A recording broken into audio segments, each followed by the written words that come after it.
Sebelum membahas ini, jangan lupa klik like, subscribe, dan lonceng ini ya. Ingat. Salah satu upaya yang ditempuh dalam menahan laju persebaran virus COVID-19 adalah penggunaan masker.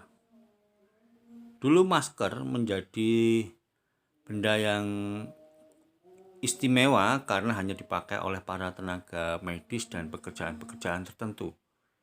Tetapi dengan munculnya persebaran virus COVID-19 ini, mau tidak mau, suka tidak suka, setiap orang dipaksa untuk mengenakan masker. Dan masker pun cara dan jenis serta tipenya pun berbeda-beda. Dan secara khusus masyarakat dihimbau, diminta menggunakan masker dengan tujuan membatasi persebaran virus COVID-19. Selain menggunakan masker, dibutuhkan suatu sosialisasi yang secara sistematis, terstruktur, dan masif. Bagaimana langkah-langkah pencegahan secara individu untuk menjaga diri dari serangan virus COVID-19, mulai dari mencuci tangan secara benar. Dulu kita hanya sebatas cuci tangan saja. Tetapi sekarang dengan munculnya virus COVID-19 ini, kita tidak sekedar lagi hanya cuci tangan, tapi butuh waktu paling tidak 20 detik. Bagaimana mencuci tangan yang baik dan benar, itu juga disosialisasikan. Selain cuci tangan, pakai masker, jaga kesehatan, makanan pun, emosinya pun harus ditata, diatur sedemikian rupa demi menjaga serangan virus COVID-19 ini. Berpijak dari kesadaran bahwa virus COVID-19 memiliki karakter yang sangat unik dan belum ditemukan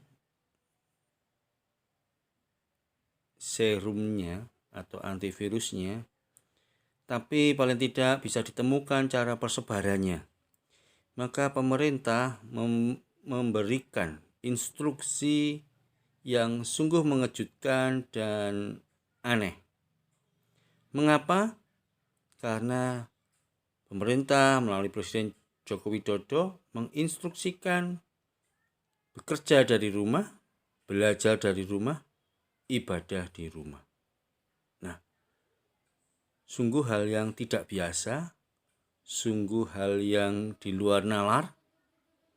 Mengapa pemerintah membuat instruksi kebijakan seperti ini? Tetapi itulah yang harus dilakukan, sekali lagi dengan tujuan memperlambat persebaran virus COVID-19 ini. Pada situasi tertentu, karena kebutuhan masker yang sangat tinggi, permintaan yang begitu meluap, karena masyarakat mengalami shock yang sangat amat besar. Sementara persediaan masker yang sangat terbatas dan di luar prediksi membuat kelangkaan masker terjadi di tengah masyarakat. Selain kelangkaan, maka konsekuensinya adalah harga masker pun menjadi tidak masuk akal.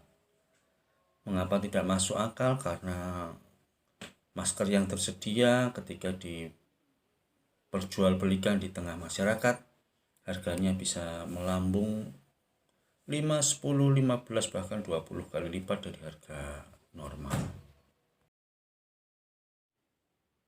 Menyadari bahwa persebaran COVID-19 ini amat sangat masif dan sulit dikendalikan, keterbatasannya untuk menahan sangat sulit, maka pemerintah membuat suatu kebijakan yang disebut dengan pembatasan sosial berskala besar. Sekali lagi, ini membuat masyarakat terkejut karena setiap kali keluar masuk kota perbatasan kita harus melalui ketentuan pos-pos tertentu, kita layak atau tidak meninggalkan kota ini, atau kita sudah layak atau belum masuk ke kota lain. Masyarakat tidak kehabisan akal untuk menyiasati pembatasan sosial berskala besar ini. Banyak hal dilakukan, yang mulai yang kecil sampai hal yang besar, mulai hal yang sederhana sampai hal yang rumit, bahkan melakukan hal-hal yang tidak masuk akal. Contohnya ini. Demi lolos rahasia, polisi ungkap modus siasat pemudik masuk truk molen hingga bagasi mobil. Dapat kita bayangkan bagaimana hal ini bisa terjadi. Ini merupakan satu upaya agar dapat lolos dari pos-pos checkpoint pada saat pergi meninggalkan atau masuk ke wilayah-wilayah tertentu.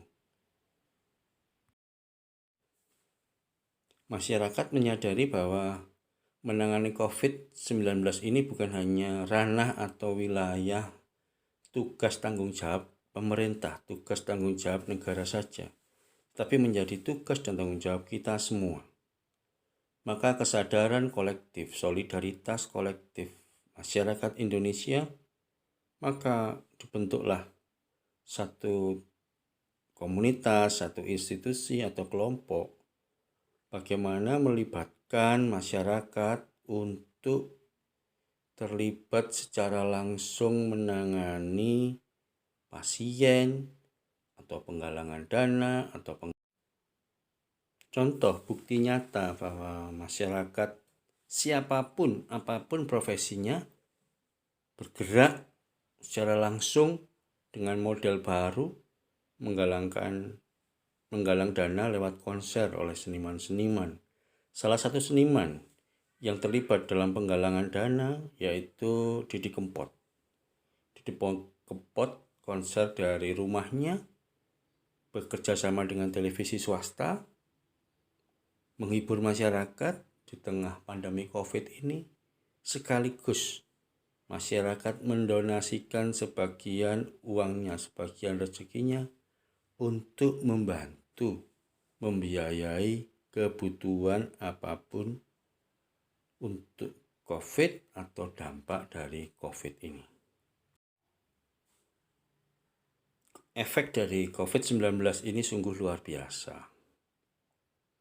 Mengapa luar biasa? Karena mempengaruhi semua aspek kehidupan, baik mikro maupun makro, baik lokal maupun nasional maupun internasional, bahkan mempengaruhi peradaban manusia. Salah satu dampak dari virus 19 ini adalah mengubah peradaban hidup manusia. Mengubah peradaban hidup manusia inilah yang mulai dihembuskan, mulai disosialisasikan new normal atau normal baru. Ya, wujud pemerintah menyikapi situasi COVID-19 ini, maka pemerintah dalam hal ini Presiden Joko Widodo ingin masyarakat hidup berdampingan dengan corona. Kita harus hidup berdamai dengan COVID-19. Berdamai dalam arti bukan menyerah, tetapi berdamai adalah beradaptasi, pola pikir, perilaku, cara hidup, cara berinteraksi. Itulah yang dinamakan dengan new normal. Maka melawan COVID lewat pengetahuan, tapi juga berdampingan. Bagaimana hidup secara baru.